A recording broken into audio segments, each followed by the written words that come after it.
واخيرا عادت ليالي الابطال من جديد. عاد اللحن الذي ننتظره في كل عام، الموسيقى الاقرب الى قلبي والى قلبك يا ابو الكباب. ثاني دوري ابطال اوروبا وانطلاقه دور المجموعات، مانشستر يونايتد مع العملاق البافاري وجها لوجه، استر يا رب. والارسنال يعود من جديد الى ليالي الابطال، ارحب برجوعك يا مدفع. اما نابولي ومدريد في مهمه سهله من اجل عبور دور المجموعات، اما الانتر المنتشي بخماسيه الديربي في مهمه صعبه من اجل تكرار انجاز الموسم الماضي والذهاب الى نهائي الابطال. والحرب العالميه الثانيه تلقي بظلالها على المجموعه السادسه. السيتي وبرشلونه في مهمه سهله من اجل التاهل سويا الى الدور القادم. وايمانا مني بان حلقه التوقعات لا تكون الا ليله انطلاق الدوري الابطال وبدايه مشوار حلقاتنا الاوروبيه من اجل تغطيه ليالي الشامبيونز ليج. انا محمد حجازي وده برنامج كاونتر اتاك، ودي مرتدات اوروبيه والحديث عن انطلاقه دور المجموعات لدوري ابطال اوروبا، وبالتاكيد توقع المتأهلين إلى الدور القادم.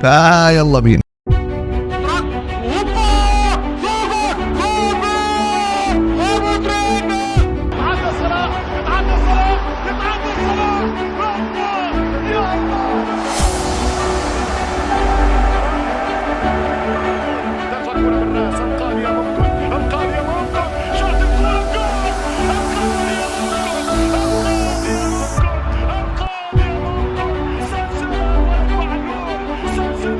في البداية لو انت لسه ما اشتركتش في القناة اشترك في القناة وفعل زر الجرس عشان يوصلك جديدنا اول باول. اعمل لايك علشان الحلقة توصل لاكبر عدد ممكن من الناس. قول لنا في الكومنتات توقعاتك للمتأهلين في كل مجموعة لدوري ابطال اوروبا. وما تنساش تتابعنا على كل مواقع التواصل الاجتماعي، فيسبوك، انستجرام، تيك توك وكواي، هتلاقي لينكاتهم في الديسكريبشن تحت. تابعنا خصيصا على الفيسبوك اللي هيكون فيه لايف بعد كل مباراة مهمة، لايف تحليلي هنتكلم فيه عن اللي حصل في المباراة. تعالوا كمان نتكلم عن المجموعة الاولى اللي فيها بايرن ميونخ، مانشستر يونايتد، كوبنهاجن وجالاتا سراي. مجموعة للوهلة الأولى لما تبص عليها تعرف إن المجموعة محسومة لبايرن ميونخ، بتتكلم في 6 انتصارات و18 نقطة. هل بايرن ميونخ قادر على ذلك؟ طبعا بايرن ميونخ قادر على ذلك. بايرن ميونخ اللي بيقدر ان هو يحقق انتصارات في دور المجموعات بمنتهى السهوله، خصوصا لما يكون المنافس المباشر ليه في المجموعه هو مانشستر يونايتد بهذا الاداء وهذا المستوى اللي بيقدمه على مستوى الدوري الانجليزي حتى الان. بنتكلم في 5 جولات، 5 مباريات، 3 هزايم وانتصارين. 3 هزايم قدام مين؟ الفرق الكبرى او الفرق القويه اللي بتلعب على مستوى المنافسه في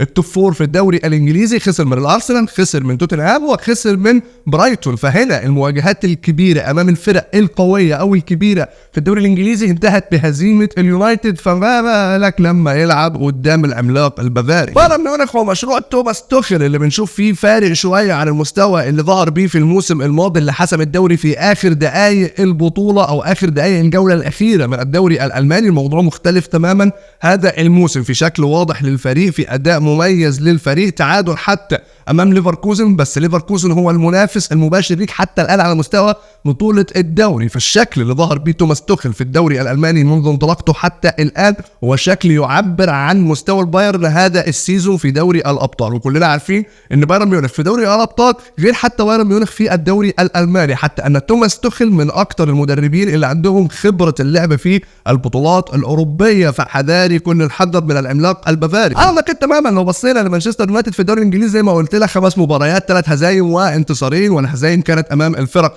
الكبرى، ولكن مستوى الفريق سيء جدا مع تين هاج. ما بيقدمش الشكل الهجومي المطلوب، اهداف قليله جدا. المثلث الموجود في الشكل الهجومي بضم هويلاند دلوقتي للتشكيله الاساسيه مش هو الشكل المرعب لمانشستر يونايتد، حتى ان المشاكل الدفاعيه بالجمله خصوصا بعد اصابه اللعيبه الاساسيه. بتتكلم على فوران غياب، بتتكلم على ليساندرو مارتينيز غياب، فلجأنا الى خط دفاع مضحك بيقدمه مانشستر يونايتد في الدوري الانجليزي لا يستطيع الحفاظ على شباكه، حتى ان اونانا 13 تسديده على مرمى اونانا دخل فيه 10 اهداف. يعني حتى حراسه المرمى مش هي اللي شايله مانشستر يونايتد. فالاداء سيء، الفريق سيء، اصابات كتيره في مستوى الفريق، تعاقدات لم تنفع فريق مانشستر يونايتد، والاهم من ده كله هي الملفات اللي اتفتحت ما بين اللعيبه وتين هاج. بتتكلم هنا وكباتن عن ملف سانشو، الراجل اللي خلاص تم استبعاده من الفريق بسبب التراشق في التصريحات ما بين تين هاج وسانشو. بتتكلم دلوقتي عن ازمه انتوني وايقافه في الفريق وعدم المشاركه مع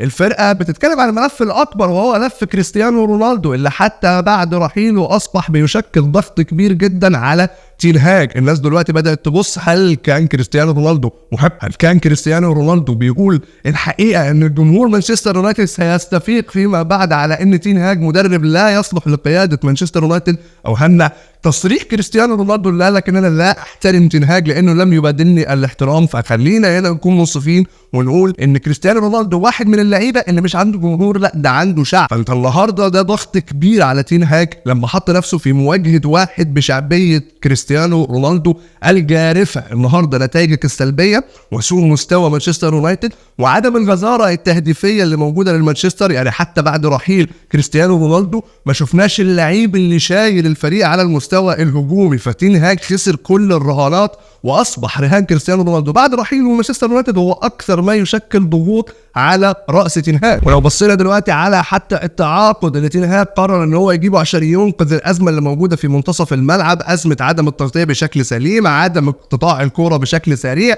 عدم الخروج بالهجمه بشكل سليم، كلها موجوده في منتصف ملعب مانشستر يونايتد. راح الراجل جاب سفيان مرابط اتصاب وغياب طويل لن يستطيع الاستفادة منه في واحدة من أهم مبارياته في دور المجموعات أمام بايرن ميونخ. بالنسبة بقى لجالاتا أبو الكباتن فهو من الفرق الضيفة اللي بتيجي دايما على دوري أبطال أوروبا، فريق ما بينافسش على الصعود من المجموعات يطلع للمركز الثالث يروح يلعب في اليوروبا ليج، وده شيء احنا اعتدناه على جالاتا تقريبا في كل موسم رغم التدعيمات القوية اللي عاملها. الراجل بتتكلم النهارده معاه إيكاردي في الفريق، واحد من اللعيبه الكبار على المستوى الاوروبي، ولكن لا يزال جالاتا من الفرق اللي ما بتصعدش من دور المجموعات. فهنا خلينا نقول يا ابو الكباتن ان اكيد الخناقه هتكون ما بين جالاتا وكوبنهاجن على مين هيروح للدوري الاوروبي. اذا ترتيب المجموعه الاولى بالنسبه لي هو بايرن ميونخ في الصداره، مانشستر يونايتد في الوصافه، جالاتا في المركز الثالث والى الدوري الاوروبي، وكوبنهاجن في المركز الرابع. تعالوا نروح بقى ابو الكباتن المجموعه الثانيه المتواجد فيها الارسنال وعوده حميده للمدفع الانجليزي الى ليالي الابطال، واشبيليه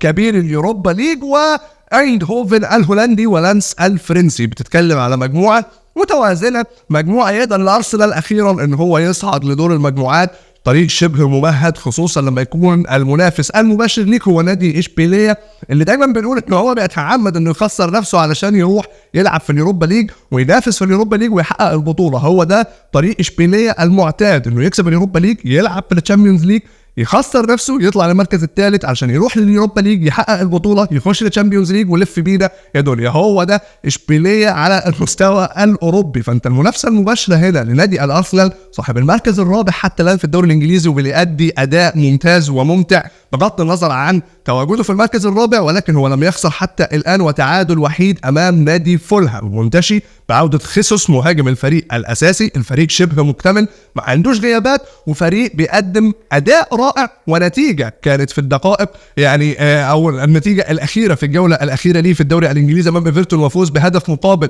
لا شيء. فالارسنال فريق مكتمل، فريق عنده خطة وعنده رؤية لأرتيتا، فريق نقدر نقول انه هو هيصعد ان شاء الله بسهولة للدور القادم. نروح بقى النادي اشبيلية اللي بيحقق انتصاره الاول في الليجا بعد سلسلة من الهزائم، 3 هزائم وانتصار وحيد. تعاقد مع سيرخيو راموس اللي بيعود لبيته اللي انطلق منه الى مدريد وحقق المجد الاوروبي الكبير على مستوى النادي الملكي والتشامبيونز الخامس لسيرخيو راموس. النهارده هو بيقود كتيبة اشبيلية اللي اداؤه سيء جدا على مستوى الليجا، نتائج سيئة جدا على مستوى المباريات. فاحنا بنتكلم قدام فريق تأثر بشكل كبير جدا بعد خروج ياسين بونو اللي كان احد اهم ركائز الفريق الاساسيه واحد اهم تحقيق النتائج الايجابيه. الراجل لما خرج شفنا ان اشبيليه مش قادر يكسب في الليجا، لسه النهارده اول مكسب لنادي اشبيليه على مستوى الدوري، ولكن بشكل عام الفريق سيء جدا. وهو ده اللي خليني اقول لك انه هيصعد في المركز الثالث عشان يكمل الدوره بتاعته ويخش لنادي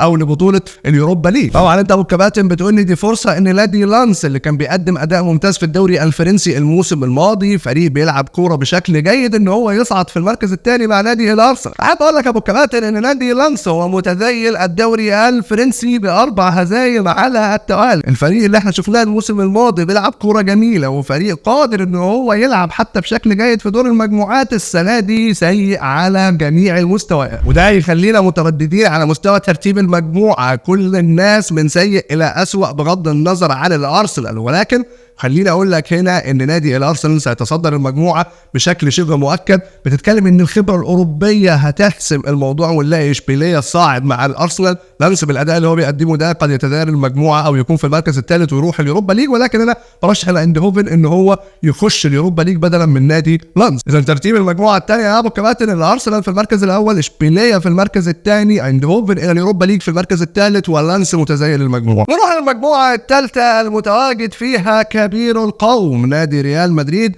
رفقة نادي نابولي وبراغا البرتغالي ويونيون برلين الألماني. مباراتين الجميع مستنيهم ما بين نادي ريال مدريد ونادي نابولي اللي كان بيقدم أداء رائع جدا السيزون اللي فات، حامل لقب الدوري الإيطالي، بطولة تاريخية لنادي نابولي. فالماتش كل الناس مستنياه، خصوصا لما تكون في الجولة الثانية وآخر جولة على مستوى دور المجموعات اللي ممكن تكون جولة صعود لأحد الفريقين، وأنا هنا برشح أنها ممكن تكون صعود لنادي نابولي. فالمباراتين اللي كنا مستنيهم منهم مباراة ممكن تكون مباراة مصيرية على مستوى دور المجموعات. ريال مدريد المدجج بالإصابات، المدجج باللعيبة اللي عندها غياب لفترات طويلة جدا، اللي بيلعب بدون مهاجم، ولكن ظهر خوسيلو اللي بيسجل للمرة الثانية على التوالي او المباراة الثانية على التوالي هدفه الثاني مع نادي ريال مدريد، اللي بيعوض شيء حتى من غياب اهم لاعبي الفريق فينيسيوس جونيور. فلكن ريال مدريد عنده إصابات صعبة جدا على مستوى الدفاع، وده بينعكس على ان ريال مدريد مش قادر يحافظ على نظافة شباكه، وبيتأخر في اخر مباراة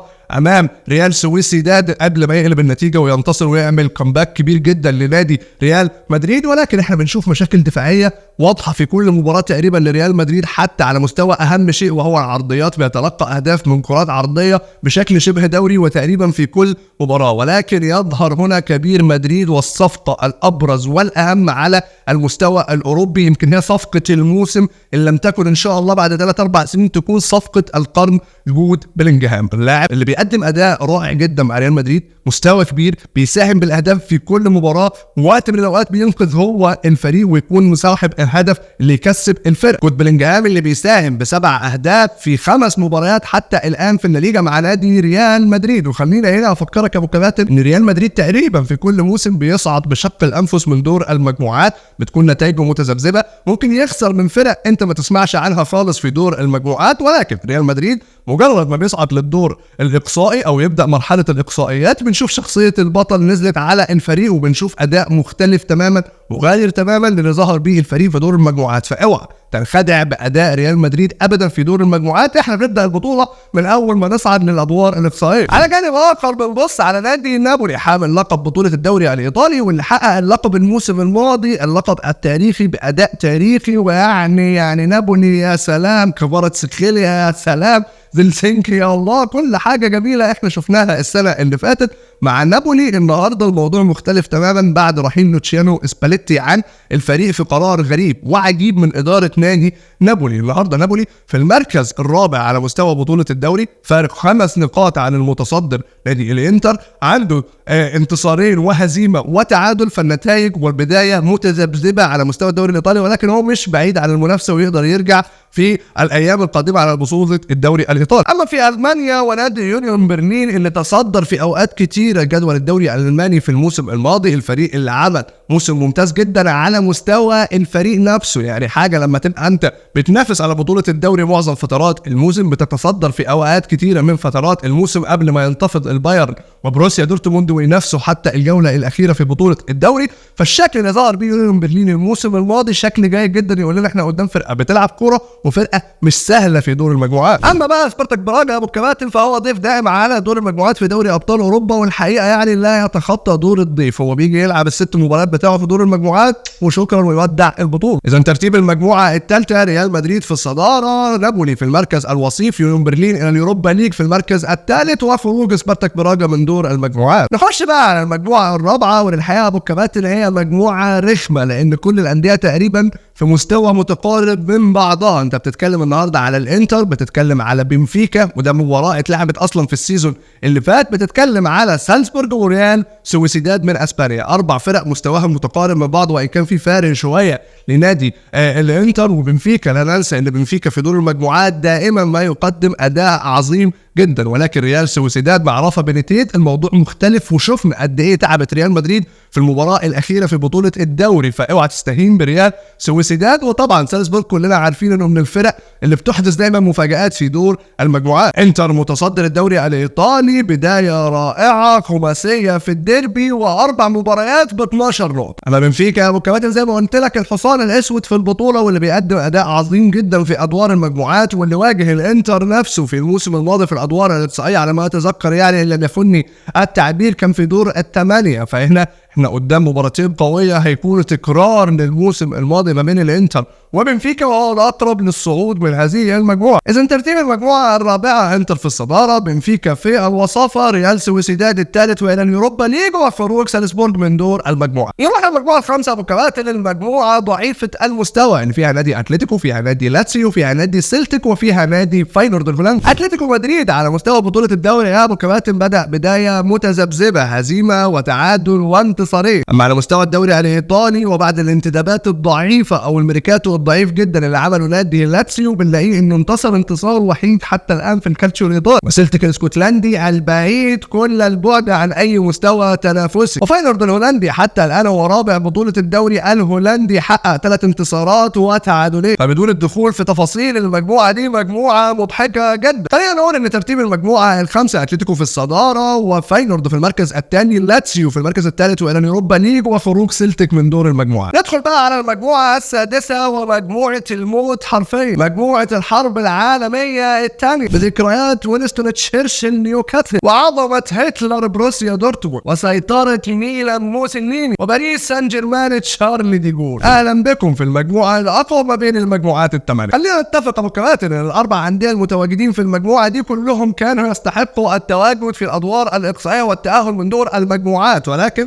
لظروف القرعه ورغبه الاتحاد الاوروبي اللي لمت لنا 4 انديه بهذه القوه في مجموعه واحده، في حين ان في مجموعه مضحكه مثلا زي مجموعه اتلتيكو مدريد ما فيهاش فرق، مجموعه برضه ما فيهاش مستوى تنافسي قوي زي مجموعه الارسنال، مجموعه زي مجموعه برشلونه اللي لسه هنتكلم عنها، او مجموعه السيتي. ولكن الاتحاد الاوروبي لما 4 انديه من اقوى الانديه المشاركين في البطوله حطوهم في مجموعه واحده. خلينا في البدايه نتكلم عن باريس سان جيرمان ومشروع انريكي، المشروع اللي لسه ما شفنالوش اي نتائج مثمره وفي معاناه على مستوى بطوله الدوري. خلينا اقول لك ان باريس سان جيرمان خامس الدوري الفرنسي حتى الان بانتصارين وتعادلين وهزيمه، وبرغم ان في تبديل جلد وان في صفقات جديده جدا على مستوى التشكيل، وفي لعيبه برضو كانت موجوده ولاعيبه كبار خرجوا من باريس سان جيرمان زي ميسي ونيمار، وبتتكلم عن لعيبه كانت جديده في الفرقه، بنشوف لسه بتقدم مستويات ايه مع نادي باريس. فانت هنا مش باريس اللي في مخيلتك، مش في باريس اللي بنشوفه كل سنه بينافس على الشامبيونز ليج، انت هنا بتتكلم عن باريس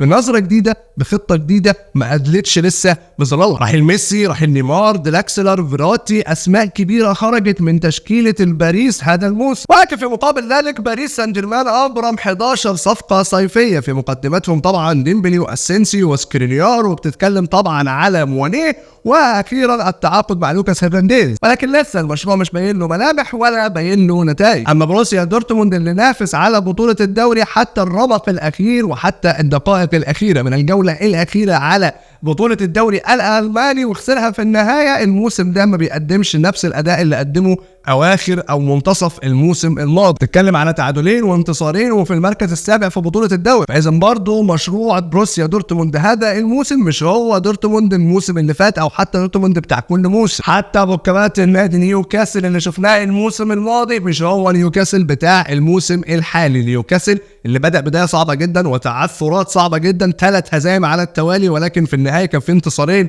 في اخر جولتين على مستوى بطوله الدوري. ولكن بعد رحيل سانتي ماكسيمان والتعاقد مع تونالي في منتصف الملعب، هو دي يعني ميركاتو نيوكاسل كان ميركاتو محدود حبتين، ما كانش الميركاتو المفتوح واللي كان فيه صفقات كتيره جدا عكس ما الجميع توقع بسبب وجود القوه الشرائيه الكبرى لملاك نادي نيوكاسل. ولكن الاداء اللي ظهر بيه هذا الموسم مش هو الاداء اللي كان موجود الموسم اللي فات. ولكن خلينا نحط في اعتباراتنا لكل الانديه اللي بنتكلم عنها ان احنا لسه في انطلاقه الموسم، وان المواضيع بتختلف تماما وبتتغير تماما مع تقدم مراحل الموسم. ولكن كمان خلينا نقول ان تونالي اخيرا هيحلل فلوسه بشكل كامل بعد كل الصفقات اللي ابرمها نادي الميلان بفلوس تونالي اللي انتقل لنادي نيوكاسل. اخيرا تونالي هيواجه فريقه القديم نادي نابولي، ويا سلام بقى لما تنتهي هذه الرحله من التعاقدات بهدف لتونالي في مرمى فريقه القديم. عايزين كده نسمع واحده من كان يضرب لهم بالامس اليوم لا يسلمون من ضربات، او حته كده علمته بالرمايه فلما اشتد ساعده رمان، حاجه كده تبقى قصه افلام ابو كبات. وده ياخدنا للميلان اللي لسه واكل 5 في مباراه الديربي من غريمه والانتر. بس خلينا نقول انها الهزيمه الاولى بعد 3 انتصارات متتاليه على مستوى بطوله الدوري. الميلان رغم الخماسيه لا يزال في المركز الثالث وضمن التوب 4 في الدوري الايطالي. اداء جيد في الدوري الايطالي بغض النظر عن مباراه الديربي، صفقات كويسه جدا لتدعيم الفريق، فهو مرشح بقوه للتاهل من المجموعه دي. اذا ترتيب المجموعه السادسه المجموعه الحديديه، تاهل باريس سان جيرمان في الصداره، ميلان في الوصافه، بروسيا دورتموند في التركز الثالث والذهاب الى اليوروبا ليج، واخيرا نيوكاسل الى خارج دوري الابطال. نروح ابو كباتن للمجموعه السابعه. انت بتتكلم فيها ابو كباتن السيتي 6 انتصارات 18 نقطه. ايه المجموعه؟ لا بجد ايه هي المجموعه دي؟ يعني السيتي وبيب جوارديولا محتاجين فرقه اقوى شويه، مش كده يا راجل؟ نجم احمر ايه ويانج بويز ايه ولايبزيج ايه اللي ممكن يلعبوا مع السيتي في دور المجموعات؟ كنت شيل نيوكاسل حطه هنا وودي لهم السيتي. عموما من دلوقتي نحب نبعت كل برقيات التهاني والتبريكات الى ايرلينج هالاند اللي هيكسب هداف بطوله الشامبيونز ليج هذا الموسم من دور المجموعات. مش هنتكلم كتير على المجموعه دي، انت عارف ابو كباتن السيتي لا يقارن باي فريق من الفرق المتواجده معاه، فريق بيمشي بخطى ثابته جدا على مستوى الدوري الانجليزي اللي مفيش حد قادر ينافسه فيه، وهد لايبزيج الافضليه الاوروبيه شويتين. اذا ترتيب المجموعه السابعه مانشستر سيتي في الصداره قوي بعيد عن اي منافس ليه، ولايبزيج في المركز الثاني، يانج بويز الى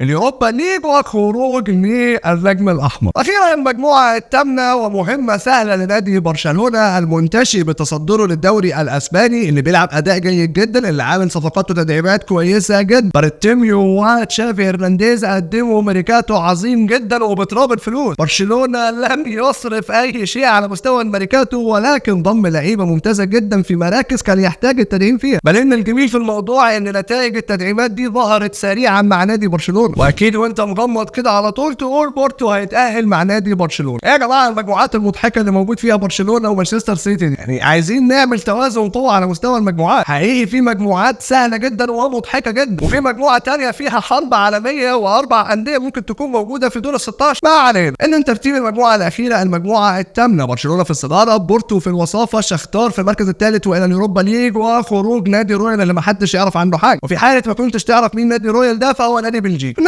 وكباتن خلينا نفكرك ان كل الكلام اللي احنا قلناه ده هيتم تلخيصه ان شاء الله، وافكرك بيه بعد نهايه دور المجموعات، ونقول لك هل توقعاتنا كانت سليمه ولا ما كانتش سليمه. ولو انت لسه بتتابعني اول مره وما تعرفش ان محمد حجازي توقعاته ما بتخيش في كل المسابقات اللي قبل كده، احب اقول لك استناني بعد نهايه دور المجموعات. وبرده لو انت لسه بتتفرج عليا اول مره ولسه ما اشتركتش في القناه، اشترك في القناه وفعل زر الجرس عشان يوصل لك جديدنا اول باول، واعمل لايك للحلقه وقول لي في الكومنتات توقعاتك ايه لدور المجموعات في دوري ابطال اوروبا. شكرا.